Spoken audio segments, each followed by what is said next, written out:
Pertama, kepada para prajurit yang berada di jajaran Kodam 15 Patimura, laksanakan tugas-tugas dengan baik, cintai rakyat, rakyat akan mencintai kita. Dalam pilkada, netralitas harga mati, jangan ikut berpolitik praktis. Kepada penyelenggara pilkada, apakah itu KPU, Bawaslu, laksanakan fungsi independen yang benar, jangan sampai goyah. Dan berikutnya kepada para calon-calon pemimpin di bumi raja-raja ini, apakah gubernur, bupati, wali kota, saya pesankan dalam suatu pertandingan tidak semua menjadi pemenang.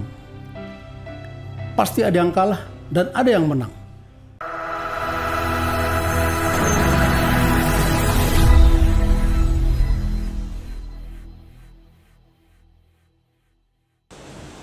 Halo sahabat podcast 151 Binaya dimanapun berada, apa kabar semuanya? Ya tentunya diharapkan selalu dalam keadaan sehat. Baik, jumpa lagi bersama saya Serda Koat Rafila Aprilia Melsasail dan ditemani host kita yang cantik.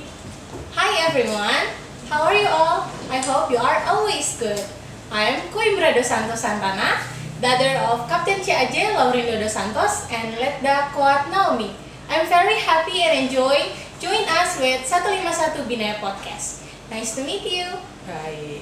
Baik sahabat dan followers podcast 151 Binaya dimanapun berada, perlu saya informasikan bahwa episode kita kali ini adalah episode yang perdana. Nah, episode kita kali ini kita kedatangan tamu yang luar biasa, yaitu Bapak Pangdam 15 Patimura. Jadi dalam 45 menit ke depan, saya Serda Koat Rafila Aprilia Melsasail dan Coimbra akan menemani kalian di rumah podcast 151 Binaya yang dapat kalian saksikan lewat 151 Binaya Podcast official YouTube channel. Oke, hari ini kita kedatangan tamu spesial nih, Kak Dan Ella. pastinya luar biasa. Betul sekali. Langsung saja kita sambut seorang narasumber kita, yaitu Bapak kita tercinta, idola masyarakat Maluku dan Maluku Utara. Bapak Pangdam 15 Patimura. Selamat sore, Selamat sore, Bapak. Selamat sore Mbak Ella, Mbak Coimbra. Ya. Apa kabarnya, Bapak? Oh baik, alhamdulillah Ya, baik puji hari ini. Tuhan. Luar biasa. Oke, selamat datang Bapak di podcast perdana Korem 151 Binaya. Ini adalah podcast perdana dari kami yang langsung dibangun oleh Bapak Danrem dalam jangka waktu 3 bulan ya Kak Ella? Iya, rumah podcast ini dibangun dalam jangka waktu 3 bulan, Bapak. Betul sekali ya. Mohon izin Bapak Pangdam, seperti di awal perkenalan saya, ayah saya asli Timur Timur yang dulunya merupakan provinsi ke-27 sejak tahun 1999. Dan ibu saya kebetulan asli Ambon. Jadi sehingga bisa dikenal sebagai Timur Ambon. Timur Ambon, betul sekali Kak. Kami juga sering menonton Bapak Pangdam di wawancara dengan wartawan. Dan kami juga menonton saat Bapak Pangdam tampil di podcast Kodam Patimura. Jadi kami selaku anak dari tentara, keluarga besar TNI AD, ikut bangga sekali nih ya Kak, memiliki figur pemimpin yang sangat kami kagumi. Apalagi diberi kesempatan bicara ngobrol langsung sama Bapak Pangdam. Ya, Bapak, tapi boleh nggak nih Bapak perkenalan sedikit untuk teman-teman yang di sini sama teman-teman di luar sana biar bisa mengenal Bapak lebih dekat. Silakan Bapak. Baik ya, saya Mayor Jenderal Syafrial.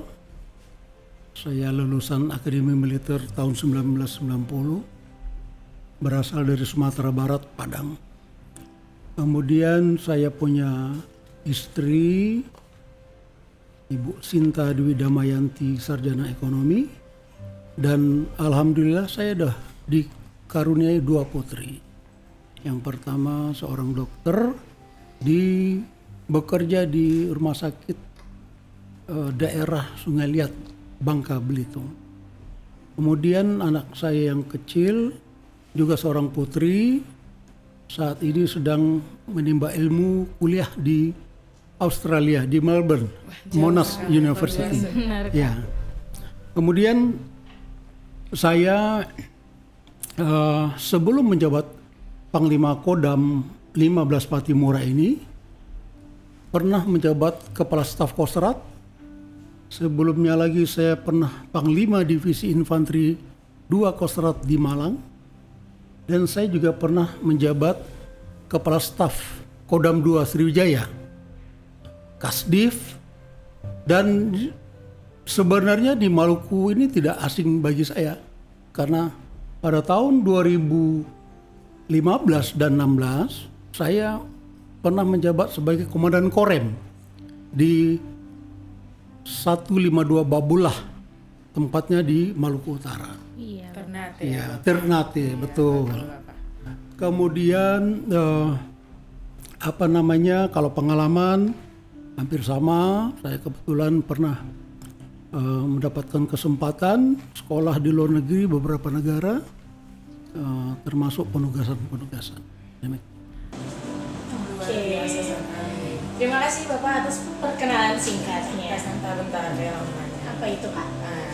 Izin Bapak, sebelum kita masuk ke pembahasan kita lebih dalam lagi nih, saya penasaran Bapak, dengar-dengar Bapak suka mancing, apa betul itu Bapak? Di Maluku ini kita sangat terbatas untuk berkaitan dengan hiburan. Iya betul Bapak. Jadi di Maluku kita harus bisa menciptakan kebahagiaan ya dengan memanfaatkan potensi alam yang luar biasa indahnya.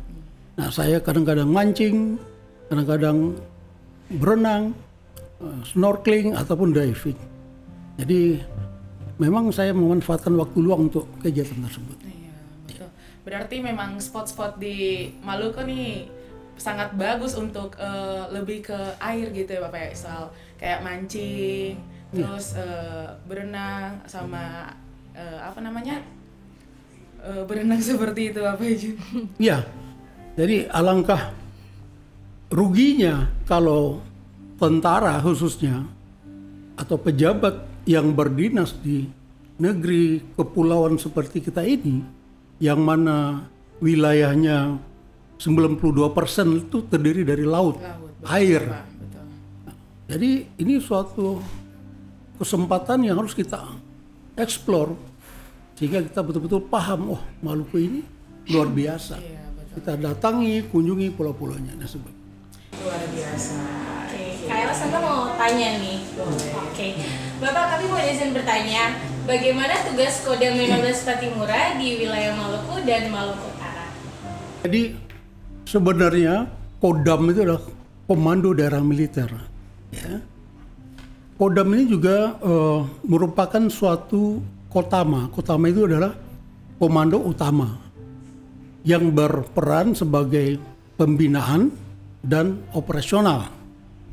Di dalam tugas pembinaan, Pangdam ini bertanggung jawab kepada Kasat secara langsung. Tapi dalam penggunaan kekuatan, Pangdam bertanggung jawab kepada Panglima TNI. Kemudian tugas-tugasnya tentunya mendukung tugas-tugas TNI. Kalau tugas pokok TNI menjaga kedaulatan, menegakkan kedaulatan, menjaga keutuhan, melindungi seluruh rakyat Indonesia. Sedangkan khusus untuk Kodam, kita melaksanakan tugas menyelenggarakan bidang pertahanan di wilayah Maluku, Kodam 15 terutama, Maluku dan Maluku Utara, khususnya dalam bidang pertahanan wilayah darat. Ya. Kemudian tugas-tugas tersebut dilakukan dalam bentuk ada tugas militer untuk perang dan militer selain perang. Kalau tugas militer untuk perang jelas, jadi tugasnya ada musuh kita hadapi dengan persenjataan, apakah invasi atau orang mengganggu kedaulatan kita. Tapi kalau tugas yang lain, operasi militer selain perang itu ada 14 tugas yang harus dilakukan oleh tentara khususnya. Nah, di salah satunya adalah membantu pemerintah daerah, membantu kepolisian, ya, dan seterusnya. Oke, terima kasih Bapak atas penjelasannya. Saya minum dulu boleh? Oh iya boleh Bapak. Sambil ngobrol, sambil ngopi juga boleh Bapak. Ya, mana? Oke. Nah Bapak ada lagi nih Bagaimana situasi dan kondisi saat ini menjelang pelaksanaan pilkada serentak menurut kacamata Pangdam? Oke ya, untuk situasi saat ini alhamdulillah wilayah Kodam 15 Patimura yang meliputi Provinsi Maluku dan Maluku Utara sampai saat ini dalam keadaan kondusif, aman ya. Saya juga selaku Pangdam bersyukur, berterima kasih kepada teman-teman dari kepolisian dan stakeholder yang lain. Pada saat pemilu kemarin kita bisa melaksanakan dengan baik, dalam arti tidak ada hal yang signifikan, yang negatif yang terjadi. Kita juga berharap nanti ke depan dalam pelaksanaan pilkada yang akan kita laksanakan sebentar lagi juga bisa terjalin sinergitas yang baik untuk menjaga keamanan dan kedamaian ini. Berarti sekarang saya sama teman-teman yang di sini merasa tenang ya Kak, karena sudah dijamin keadaannya kondusif dari Kodam sehingga seluruh masyarakat Maluku dan Maluku Utara lebih tenang dalam menghadapi pilkada nantinya. Ya, kita beri tepuk tangan dulu buat Pangdam. Oke Bapak, ngomong-ngomong soal pilkada nih, bagaimana tugas Kodam 15 Patimura dalam menghadapi pilkada serentak 2024 di Maluku dan Maluku Utara? Dalam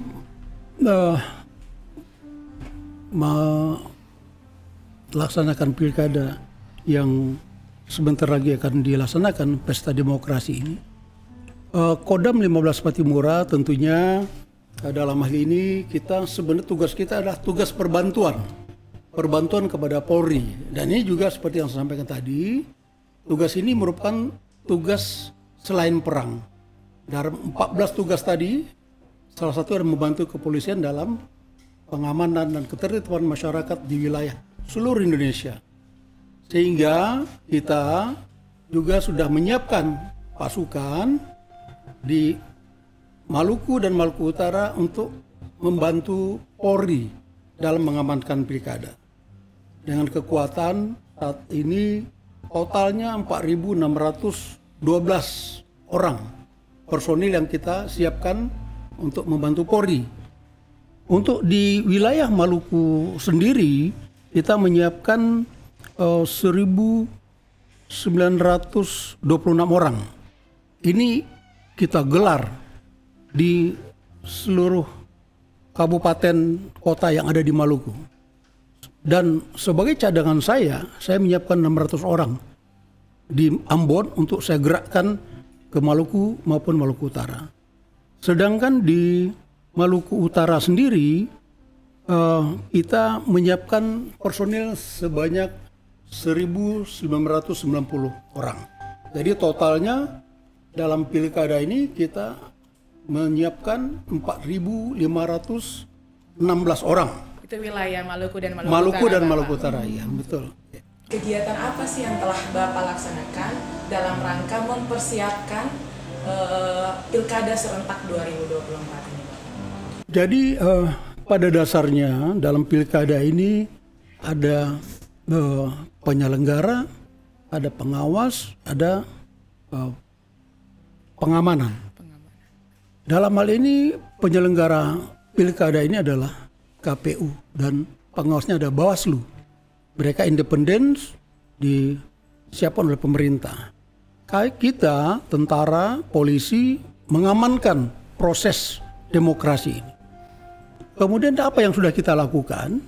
Yang jelas dalam pilkada ini tentunya sudah dibuat pentahapan sedemikian rupa oleh pemerintah, karena ini pilkada dilaksanakan secara serentak bersamaan, dan kita sendiri di Kodam dan jajaran sudah mensosialisasikan pelaksanaan pilkada ini. Kemudian untuk meyakinkan kesiapan kita Kodam, saya sudah melaksanakan gelar pasukan di Maluku Utara beberapa waktu yang lalu. Ini melibatkan Forkompimda, ada gubernur di situ, ada Kapolda, kemudian ada Kajati dan seterusnya. Termasuk di Maluku juga kita lakukan dengan menggelar pasukan dan sarana prasarana pendukung untuk kesiapan pemilu, material-material yang kita siapkan, sehingga harapannya masyarakat bisa yakin bahwa mereka dapat menyalurkan aspirasi politiknya dengan aman, dengan damai, karena ada kita, tentara dan Polri beserta stakeholder yang lainnya. Demikian. Luar biasa, kita baru tepuk tangan dulu buat Anda. Maluku dan Maluku. Baik Bapak, ini nggak kalah penting ini Bapak izin.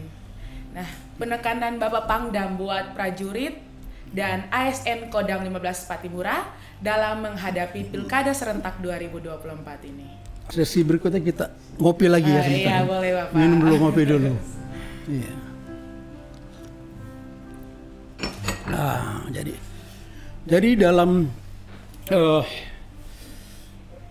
pelaksanaan pilkada nanti sebagai prajurit TNI, saya sudah menekankan kepada seluruh jajaran Kodam 15 Patimura, pada Komandan Satuan, dan harapan saya itu sampai kepada prajurit yang terdepan.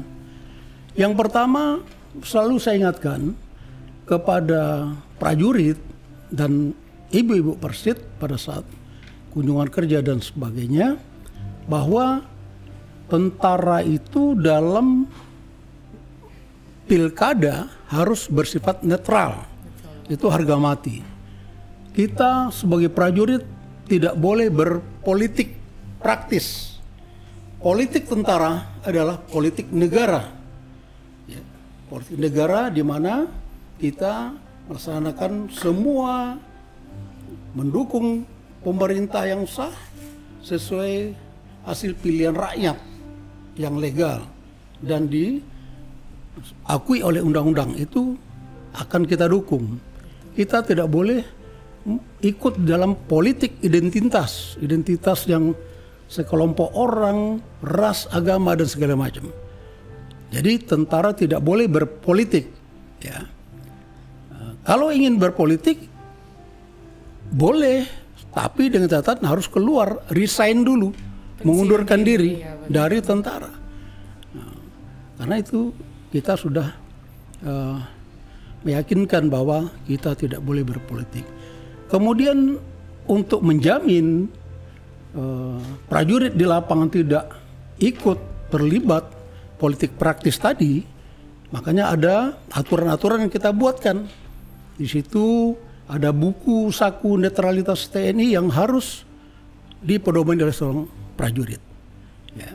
Kemudian ada ketentuan dan aturan-aturan yang sudah kita lakukan, kita sosialisasikan, sehingga harapan kita prajurit di lapangan nanti betul-betul dia tidak memihak salah satu kelompok, pasangan calon ataupun partai politik tertentu.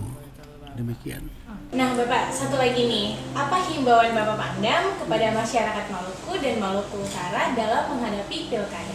Yang jelas dalam pilkada ini adalah pesta demokrasi, pesta rakyat. Ya. Rakyat secara bebas dijamin kemerdekaannya untuk menyalurkan aspirasi mereka, aspirasi politiknya dengan pemilih secara langsung. Ya. Jadi harapan saya selaku Pangdam, silakan masyarakat yang mempunyai hak pilih menentukan, memilih suara, memilih pemimpin-pemimpin, apakah itu gubernur, bupati, wali kota, silakan sesuai aspirasi masing-masing. Tetapi laksanakan dengan damai, laksanakan dengan jujur, ya. Jangan pilkada membuat kita terpecah belah. Jangan pilkada membuat kita berkelahi. Ya. Kita harus menjaga kedamaian di bumi raja-raja ini. Ya. Oke, tepuk tangannya dong teman-teman.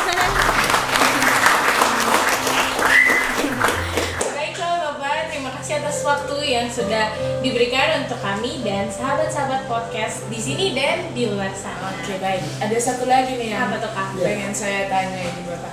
Bagaimana Bapak kan kurang lebih sudah 1 tahun lebih ya dinas di Patimura. Nah Bapak, bagaimana pandangan Bapak soal Maluku? Menurut Bapak Maluku tuh bagaimana sih Bapak? Luar biasa. Tangan Amazing. dulu dong. Jadi saya sangat senang, yaitu tadi pertama saya pernah berdinas di Maluku, walaupun di Maluku Utara, yang hampir sama secara geografisnya, lebih dari 1000 pulau juga ya, di Maluku Utara, hampir sama. Kemudian budaya hampir sama. Ini susah kita dapatkan di manakala kalau sudah pindah satuan nanti, pindah tugas. Jadi kalau kita mau ke laut atau di Jakarta harus ke Pulau Seribu, itu biayanya besar. Sekarang dari rumah Pangdam bawa alat snorkeling, bawa jalan kaki bisa diving sekalian. Itu sangat luar biasa. Ini harus kita manfaatkan. Kemudian sebenarnya Maluku ini, jadi sedikit saya bercerita ya. Dulu kalau kita waktu saya masih SD, saya ingat itu ya. Maluku, bagaimana Maluku ini sangat harmonis di dalam keberagaman. Maluku ini sangat damai karena mereka dalam satu keluarga ada yang beragama Muslim, ada beragama Nasrani, tetapi mereka damai, hidup damai. Karena apa?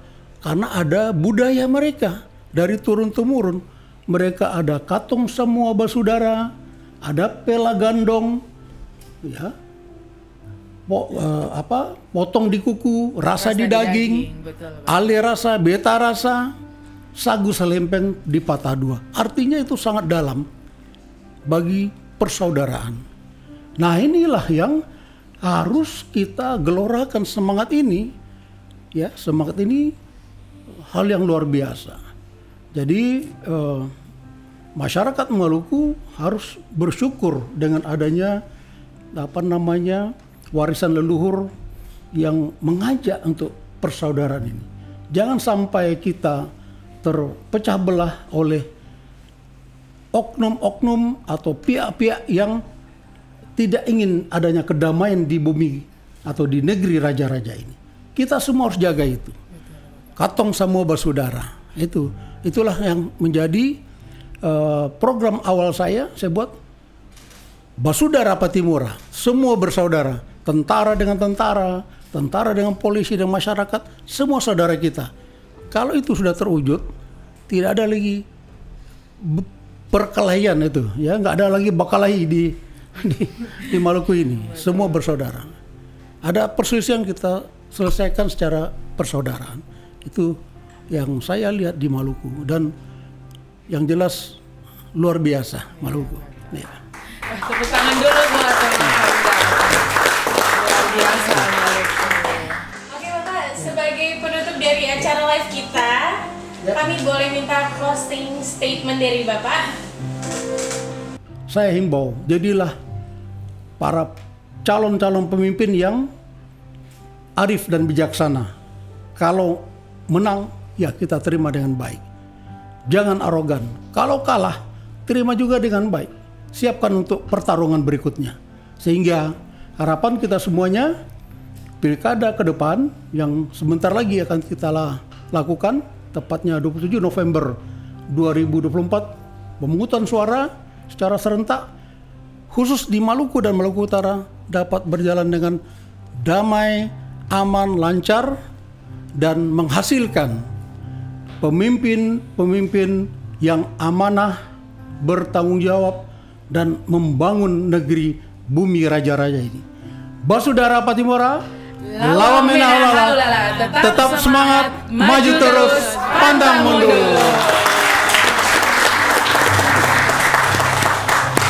Baik, terima kasih Bapak atas closing statement-nya yang sangat berarti. Semoga pengetahuan yang Bapak berikan kepada kami dapat membangun kebersamaan kita lebih erat lagi di wilayah Maluku dan Maluku Utara. Baik sahabat dan followers podcast 151 Binaya dimanapun berada, terima kasih karena telah menonton video singkat ini.